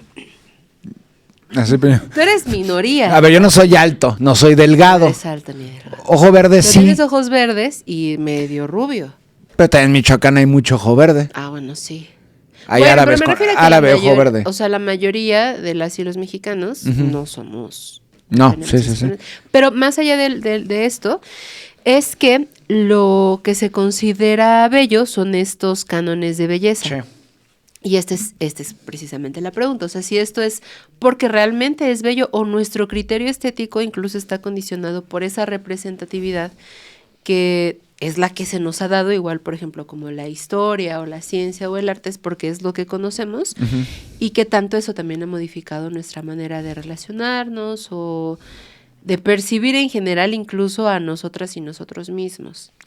Está condicionado. En el contexto, por ejemplo, maya, estaba la deformación craneal, que era con las tablas estas, ¿no? Desde niños. En el contexto japonés, para las mujeres, los pies deformes, de deformación, que les ponían estos zapatos y era tortuoso para las mujeres, por ejemplo, ¿no? Los patrones de belleza se van a adecuar siempre a la cultura dominante, siempre, ¿no? Y a las modas y a las tendencias que surgen, en este caso, por ejemplo, en Europa o en Estados Unidos. Nada más, es eso. Tanto en la vestimenta, pero creo que también incluso en en los rasgos, en la fisionomía, que hoy conocemos la genética, pero por ejemplo en el contexto, no sé, por decir asirio, los asirios, los persas, a Babilonia también, mucha gente, si ustedes ven las imágenes, todos tenían el pelo largo como rizado, en su mayoría de los casos usaban pelucas. O sea, porque digo, dejarte el pelo larguísimo a esos niveles, igual a barba llena de rizos, era muy problemático. Entonces empiezan a usar pelucas. En Egipto, por ejemplo, en el Egipto faraónico, no recuerdo en qué dinastía, se empiezan a poner de moda las pelucas con cabello lacio, por ejemplo. Por ejemplo, Cleopatra en la película hollywoodense siempre utilizaba la peluca, pero eso es una tendencia tardía. O sea, hay como estas tendencias, la norma de lo bello, o sea, de lo estético, siempre va a ser de acuerdo a la cultura dominante. El hombre rubio, alto, el héroe por antonomasia del contexto europeo o estadounidense. El cine, por ejemplo, de superhéroes estadounidense, ¿no? La mujer, por supuesto. De hecho, ha cambiado también el estándar de la belleza en las mujeres. Por ejemplo, yo no sé hasta qué momento, tal vez los 80s, era la mujer extremadamente voluptuosa. Ahora no. Ahora son mujeres extremadamente, por ejemplo, flacas. Al grado que es preocupante por la salud por ejemplo, de las mujeres, ¿no?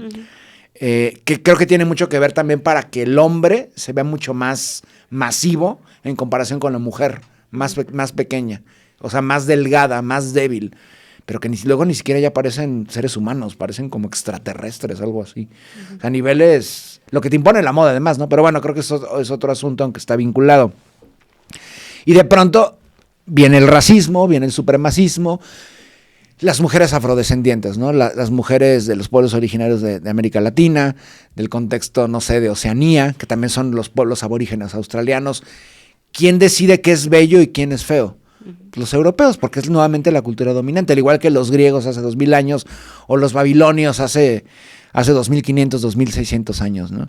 La gran diferencia es que ahora hay una industria mediática y hay una industria cultural. Y literalmente es una guerra cultural, de acuerdo a Gramsci es eso. O sea, trasladándolo al contexto también del colonialismo y de cómo incluso la gente llega a repudiar su propia imagen. Uh-huh. Hay un documental que yo no soporto al narrador, que es este comediante, entre comillas, Chris Rock, el que le dieron el golpe en los Oscar, en los premios, que se llama Hair, así pelo, tal cual. Y cuenta toda la industria que hay en torno a las mujeres afrodescendientes en Estados Unidos, de cómo gastan miles de millones de dólares al año en, por ejemplo, comprar extensiones, pelucas, pegamento para esas pelucas para que no se les vea su cabello rizado y se les vea un cabello lacio que no tienen. Y es casi porque tratan de adecuarse al rol, a la mujer blanca tal cual, ¿no? O sea, vivir en esta como fase transitoria entre lo negro y lo blanco. Sí. Es muy extraño. Y en el contexto también, por ejemplo, en el contexto de la península coreana, concretamente en el sur. O sea, cómo las mujeres coreanas gastan millones de dólares en no, a ver, no es que una mujer, me estoy refiriendo a toda la sociedad de mujeres coreanas, gastan miles de millones de dólares al año para modificarse el rostro. Y los ojos, ¿no? Sí. Para que no se vean tan rasgados. Sí, y hombres también, o sea, sin importar el género. Y luego hay gente que ya no parece, pues nuevamente extraterrestre, pierden esa humanidad por querer ser algo que no son, para ser aceptables también para los estándares de los medios también, ¿no? Que a fin de cuentas replican lo que ocurre en los conglomerados mediáticos occidentales. Y en América Latina pues exactamente lo mismo, ¿no? O sea, creo que hay diversos niveles, desde personas que se hacen rayitos en los pelos y rubios, obviamente, ¿no? Sí. Y vuelvo a lo mismo, pues es el estándar de belleza, o sea, incluso en estos concursos de belleza, que creo que recientemente hubo uno en Tailandia, que se armó un escándalo con una mexicana, algo así, no entendí, sí. Porque también me da medio sopor andar viendo esas cosas, pero bueno, todas las mujeres es de acuerdo al estándar de belleza occidental. Sí, por supuesto, hay de todo el mundo, pero es quien se ajusta más a los cánones de belleza de acuerdo a Occidente, siempre. Y también se ha ido modificando de acuerdo a cómo se considera una mujer bella, que es también sumamente machista y sumamente patriarcal eso también, ¿no? Sí, creo que sobre todo es patriarcal, sí. Porque también está dirigido hacia los cuerpos de las mujeres, ¿no? Exactamente, ¿no? Digo, creo que han cambiado, pero sigue siendo un espectáculo de... Es que eso es, tal vez sea de otro retrovisor, no lo sé. Por ejemplo, en redes sociales, ahora con este boom, parece cierta narrativa de decir es que ahora se ha diversificado la belleza y entonces ahora hay diversidad de cuerpos porque están más representados y no necesariamente es un cuerpo delgado, ¿no? Uh-huh. O por ejemplo diferencias en el color de piel o cualquier otra que en apariencia parece una apertura o un rompimiento con los estándares. Sin embargo, y a lo mejor eso es para otro retrovisor, al final el seguir estando en un estereotipo o buscar cierto criterio de belleza que también viene autorizado por Occidente de alguna manera, ¿no? Aunque está esta diversidad de cuerpos o diversidad de expresiones, sigue siendo algo que el propio capital vuelve a asumir y que permite también cierta expresión de ciertas identidades. Aunque ¿no? También hay un concepto que es muy perverso, que es la cuota, la identidad, ¿cómo es? La cuota de identidad. Uh-huh. Que casi por necesidades dentro del capital, para generar nuevos bloques de consumo, tú no puedes deplorar al consumidor, sea cual sea su cuerpo o su color de piel. Entonces tienes que ser incluyente para que ese también consuma y consuma tus productos. Entonces de pronto tienes, por decir un caso, cierta empresa empieza a ofrecer productos, por ejemplo, para obesos. En el caso estadounidense es muy evidente, obesos mórbidos, que una buena parte de la población estadounidense es obesa mórbida, incluso también lamentablemente en México, ¿no? O no sé, por ejemplo, cuota, ahora se ve muchísimo en el cine, que tienes forzosamente que incluir a un afrodescendiente en los personajes que interpretan papeles en una película o en una serie, ¿no? O una persona con preferencias sexuales distintas. Es como ya forzado, casi es una inclusión forzada. No es que sea un contexto orgánico en que puedan, simplemente porque son buenos actores. No, es casi forzado. De hecho, hubo un caso, no, es muy extraño, pero lo voy a tener que contar. Está esta película de Blancanieves, que es espeluznante, es una pésima película. Que sale además esta sionista repulsiva Gal Gadot, sí, que de actriz no tiene ni una pizca, ¿no? Pero bueno, ahí está. Se hizo de hecho un complot para... Sí. Que como decían que era políticamente incorrecto que los 7 enanos de Blancanieves fueran personas con androgoplasia, por ejemplo, ¿no? Ajá. Entonces seleccionan a personas de altura estándar, por decirlo de alguna manera. Y de pronto hubo una queja de esos, entre comillas, enanos, porque decían que, pues sí, pero es que también es algo que son papeles, es una historia que habla de enanos como nosotros, y de pronto nos cierran esa puerta. Es como, intentan hacer como algo positivo, pero le cierran la parte a un gremio, que lo que pudieron haber hecho es dignificar el papel que tenían los enanos, hacerlo menos musical y un poco incluso más serio. Pero también es una película de Disney, no puedes esperar ese nivel de sofisticación. Y es como una especie de inclusión forzada, que creo que también eso se puede extender a otros contextos, más allá de la industria del entretenimiento en Estados Unidos. Por ejemplo, eso de que el concepto de globalización creo que es el más evidente. La globalización se pensaba que era la inclusión absoluta de todo el mundo en la era postsoviética. Pero no, hemos visto que la globalización es la imposición del estilo de vida occidental. Que el eurocentrismo es eso, ahora es occidentalocentrismo, siendo su foco y emisor principal Estados Unidos. Entonces, ¿de dónde está de pronto esa igualdad? No, pues no existe esa igualdad, obviamente, ¿no? Jamás va a ser igual frente a las grandes potencias, frente a Estados Unidos y Europa Occidental. ¿Siguen siendo las potencias dominantes Estados Unidos? Sí, Europa tal vez no, pero siguen gobernando los cánones y la estandarización de absolutamente todo, desde la belleza hasta las artes, la cultura, el entretenimiento, el conocimiento, la epistemología, cómo se obtiene el conocimiento, todo. O sea, incluso cómo nos representamos y cómo nos entendemos. ¿Por qué tenemos que depositar para entendernos a nosotros por qué tenemos que adoptar los ideales gringos europeos? Uh-huh. Es el punto. ¿Por qué a estas alturas todavía? Simplemente como crítica deberías hacer lo contrario. Pues desarrolla otro sistema de pensamiento, tú propio. Que sí, pero muchos dicen, sí, pero no se adapta el pensamiento científico. ¿Qué más da? Desarrolla un sistema de creencias que sea en oposición a eso, porque eso es humillante también, y eso te aplasta también. O por lo menos también empezar a reconocer, uh-huh, porque creo que el propio cuestionamiento, el temor a ese cuestionamiento, también probablemente esté impuesto, ¿no? Uh-huh. Esta normalidad de, ¿cómo te preguntas si realmente esto es lo que quieres? Todo mundo quiere esto, ¿no? Sí. Parece que nuestros deseos, que lo que aspiramos, que la manera en que nos percibimos a nosotras mismas y a nosotros mismos fuera algo natural, pero no es así. Nuestras propias aspiraciones pueden estar configuradas, nuestros deseos, nuestros anhelos, el sentido en el que cada día nos levantamos en el día puede que esté configurado por este tipo de ideales eurocéntricos sin que lo sepamos. Es que es eso, es como el eurocentrismo, el supremacismo, ajá, hasta en tu propia subjetividad acaba como afectándola. O sea, que incluso tú desarrollar algo distinto a eso, no lo puedes hacer porque está mermada y tú piensas que tu subjetividad está traicionando algo. Exacto. Hay un concepto, que es lo que es el concepto del goce. Uh-huh. ¿Quién no va a querer dinero? ¿Quién no va a querer crecimiento absoluto? O tenerlo todo, tener un auto, no sé cuál. Esos clichés que hay, ¿no? El auto rojo convertible. No sé qué quiera la gente hoy en día. Pero son esas ideas. ¿Por qué no quieres eso? Lo puedes obtener. Digo que también es extremadamente difícil que lo obtengas, porque no es que en este sistema económico haya un ascenso social. Está muy bien establecidas las castas y las clases sociales, ¿no? Entonces, ¿pero por qué no lo quieres? ¿Por qué pones en duda eso? Es eso, creo que es eso, poner en duda esa estandarización que han creado en torno a nosotros y esas caricaturas que han tornado en torno a nosotros, que de hecho hemos hablado de ello también, ¿no? Como, por ejemplo, al mexicano está la caricatura inamovible del mexicano durmiendo bajo un nopal con una botella de aguardiente o tequila o mezcal. Ese es el mexicano para el gringo y el europeo.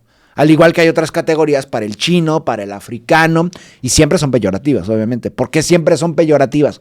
Porque tienes que estar siempre en inferioridad frente al otro, claro, frente al europeo. Uh-huh. No puede ser igual, ni entre comillas superior. Uh-huh. No puede estar en igualdad. La otredad siempre va a ser antagónica. Porque si la otredad fuese igual, no necesariamente igual, pero que tuviera los mismos, digamos, derechos, en ese momento esa superioridad se extingue, desaparece. Por eso no pueden, incluso los que vienen con una premisa benigna, eso no existe desde Europa. Hasta el momento en que Europa se vuelve un igual contigo, en el sentido de que pues parte de ese sur global, aunque vaya, rompe esa lógica, eso no va a cambiar. Y de Estados Unidos exactamente lo mismo, ¿no? Estados Unidos están, creo que mucho peor que los europeos todavía, porque son el poder dominante. Europa ya no es un poder dominante. Viven de ese espejismo, de esa idea. Lo más cercano a nosotros es España. Los delirios que tienen los españoles. O sea, y yo te lo digo, alguien que colabora con españoles, no diario, pero cada semana. Hay españoles que, o sea, quieren venir incluso con ideales desde la izquierda, marxismo-leninismo, a querer imponer una visión que nosotros no tenemos. O sea, marxistas que celebran la llegada de Colón a América, la llegada de Cortés, porque nos liberó nos liberó de los mexicas. Sí. Pero también de los purépechas y de los incas y de los mayas. O sea, puedo seguir. Sí. Oye, y también ya para terminar, el intentar salirte de este sistema... Del loop. También ya tiene configurado los castigos, ¿no? Ah, claro, sí. Como el loco o la loca. El esotérico. Ajá. Sí, ¿cómo les decían los adoradores de la Pachamama? Ajá. O hippie come flores, o eso, la inadaptada, el inadaptado, el resentido, sí. la resentida. Que eso también existe en Europa, intra-Europa. Ajá. Porque el eurocentrismo no nada más va en contra de otros pueblos en el mundo, sino también dentro de la misma Europa, ideales antagónicos al europeo, tanto de clase como de ideología. O sea, también es muy segregacionista dentro de la misma Europa. Contra la clase obrera es muy evidente, ¿no? Pero también aquellos que tienen otro ideal de pensamiento, que para ellos el europeísmo o el supremacismo eurocéntrico no es lo que ellos buscan otros ideales tal vez, ¿no? O sea, incluso es hipócritas también, porque por ejemplo Rusia, muchos lo consideran Europa. Depende en qué momento de la historia sea. Porque ahorita los europeos no consideran a Rusia parte de Europa. Lo consideran como otra cosa, esa malformación asiática, europea, inacabada. Entonces, es eso. O sea, también hay un sistema de castigos. Cómo te llevan al ostracismo. Te colocan como supersticioso. Otros sistemas de pensamiento más allá del científico. Eres un supersticioso, eres un ignorante. En resumen, un ignorante. Un ignorante, feo, además. Imagínate todos los conceptos que pueden aglomerar. Eres un ignorante, eres feo porque no tienes esta belleza europea. Eres pobre. Perezoso. Eres perezoso. No y además mexicano, siendo mexicano, peor. Sí. A pesar de que el mexicano es en los países de esta inmundicia llamada OCDE, el mexicano es el que más trabaja, de todos. Sí, más horas. O sea, más horas. Pero es curioso, ¿no? Ese estereotipo que hay entre... Por ejemplo, con el mexicano, ¿no? Bajo el nopal. Igual los chinos, no sé, son subdesarrollados. Todavía se tiene esa idea. Mientras tanto, en China están creando un sol artificial. No me preguntes cómo. O barcos impulsados por no sé qué elemento radioactivo. En China está en el año 3000 y sigue habiendo conceptos de inferioridad generados por Occidente. Ese es el punto. ¿Quién puede creer eso? Los occidentales. Lo lamentable es que nosotros lo creamos. O sea, en Europa lo pueden seguir creyendo. Ellos en Alemania están viviendo con carbón en invierno y siguen creyendo que son la civilización superior. Bueno, adelante que lo crean. Nosotros no creo que a estas alturas debemos de pensar otra cosa, ¿no? Y alinearnos con otras formas de pensamiento ajenas al eurocentrismo. A ver, en este combo nos faltaron también algunos adjetivos, ¿no? Ignorante, feo, pobre. Naco. Sí, lo naco, igual la gente no lo va a entender fuera del contexto mexicano, pero naco es eso. Es lo que sería perro, ¿cómo le llaman en España? Perro flauta o algo. Sí. Es como naco, es como feo, de mal gusto, mal vestido, ignorante, pobre. O sea, como muchos conceptos peyorativos aglomerados en un solo concepto, en un solo adjetivo. Sí es adjetivo, ¿no? El naco, sí. Y finalmente, ¿cómo podemos, por lo menos primero cuestionarnos? Ajá. ¿Crees que una reacción ahorita a lo mejor de alguien que nos esté escuchando que diga, no? Yo digo que lo del reggaetón va a levantar pasiones, estoy segura que va a levantar pasiones. Y tal vez otros conceptos que no necesariamente es que estemos de acuerdo, ¿no? O sea, no, tampoco todo el mundo le tiene que gustar el reggaetón. O no debe de dejar de gustarte la música clásica. Ujú. Pero el dar como este paso y decir, realmente me gusta lo que me gusta porque me gusta, Ajá. ¿no? ¿Dónde aprendí que eso? O por ejemplo, también que prefiero un museo de arte contemporáneo, una exposición de un experimental alemán, ¿no? A la exposición de mi barrio o un graffiti en la calle. Sí, claro. Que de hecho, aguas, porque ya también están estandarizando Es que todo el mural. Ajá. Algo tan mexicano como el muralismo, ya también lo están secuestrando los europeos y los gringos. Pero es que yo creo que te puede gustar cualquier cosa, ¿no? O sea, no porque seas ecléctico, Ajá. sino porque es que igual que puedes disfrutar a, no sé, a Schubert, a Franz Schubert, como puedes escuchar, no sé... Wisin y Yandel. Dile. ¿Quién? Wisin y Yandel. Ellos. Eso. ¿Ves? Ahí está tu prejuicio contra el reggaetón. No, porque soy como un anciano, sí, a Wisin Wisin y Yandel. y Aunque creo que Yandel. ya están separados, ¿no? ¿Eran Sí. matrimonio? Almalilla, porle. Aparte es mexicano. Ella. No, el Malilla es hombre. ¿No sabes quién es el Malilla? No sé qué.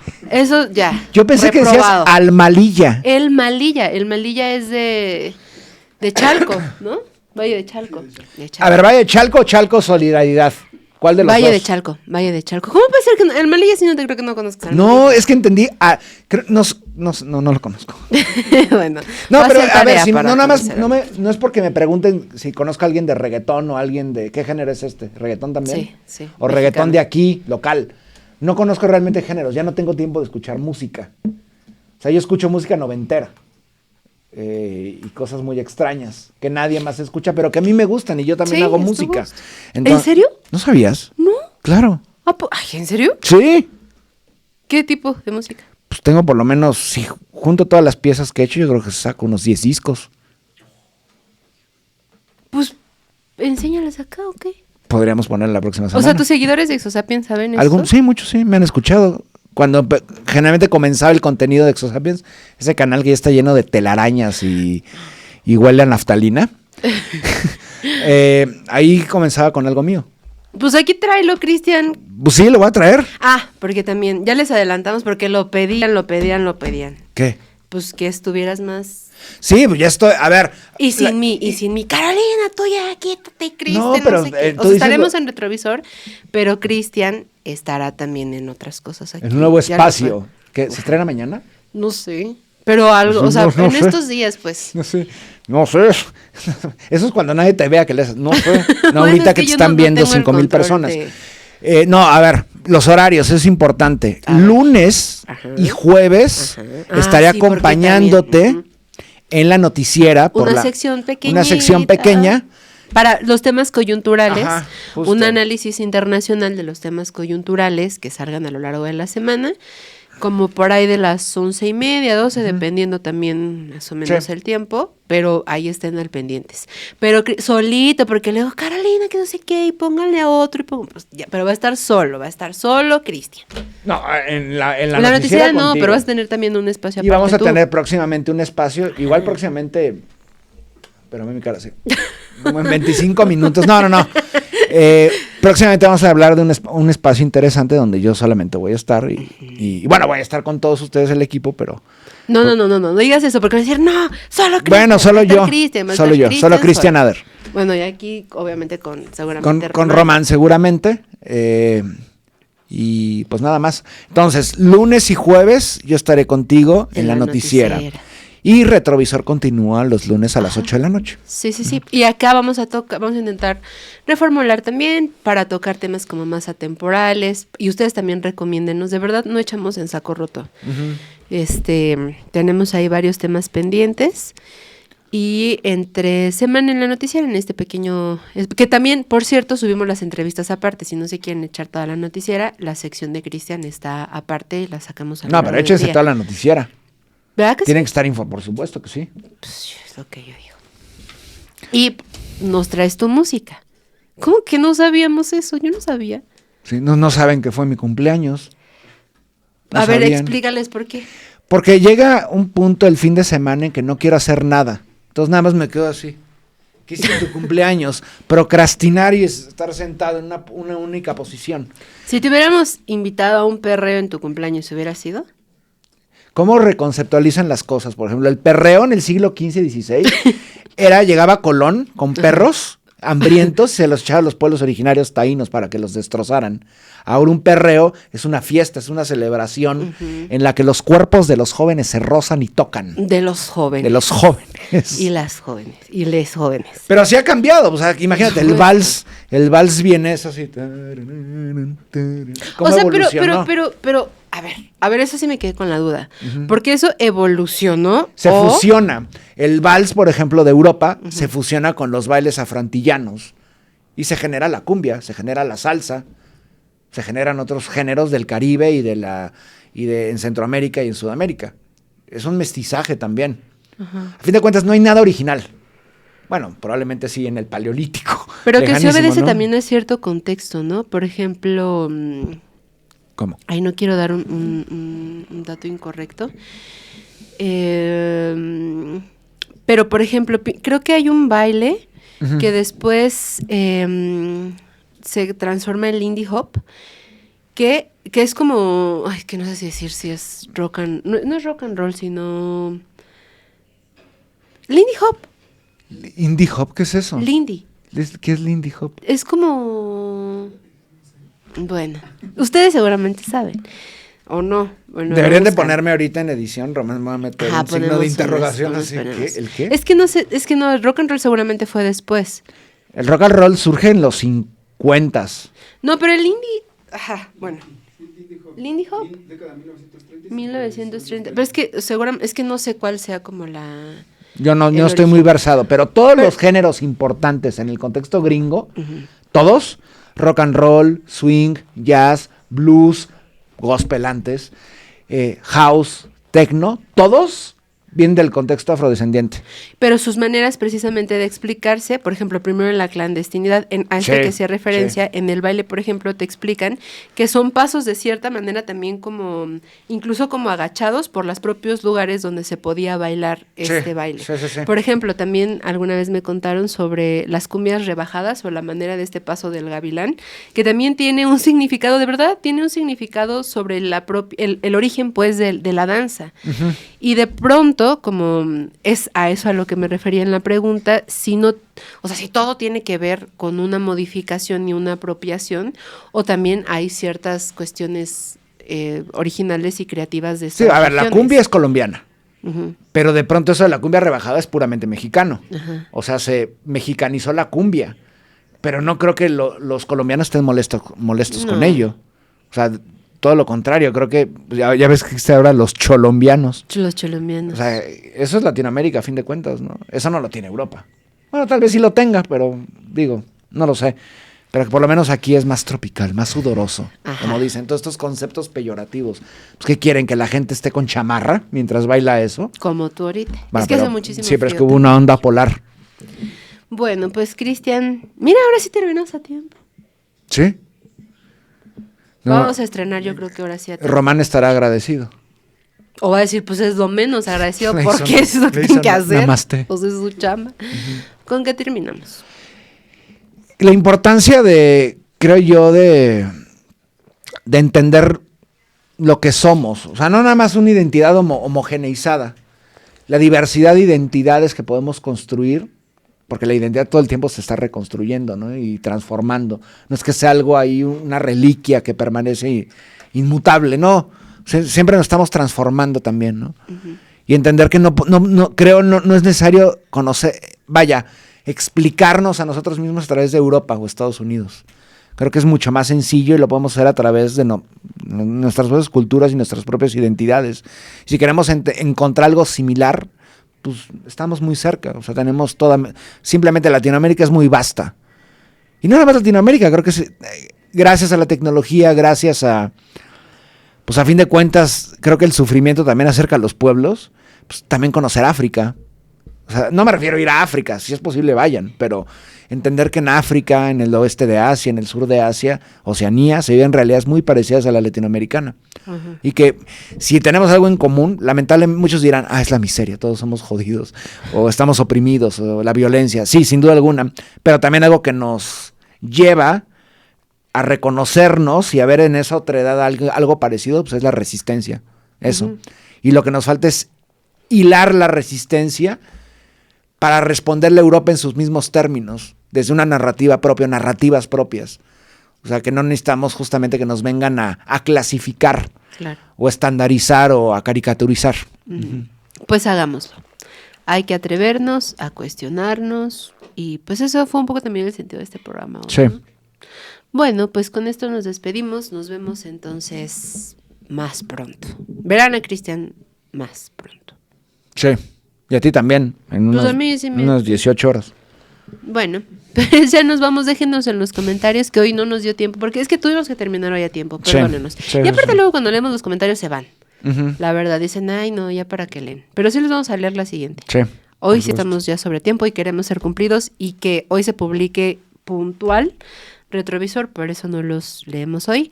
Pero estaremos leyéndolos. Por supuesto. Bueno, pues si así nos lo permiten, nos vemos muy pronto por acá en Chamucomedia. Les mandamos un muy fuerte abrazo.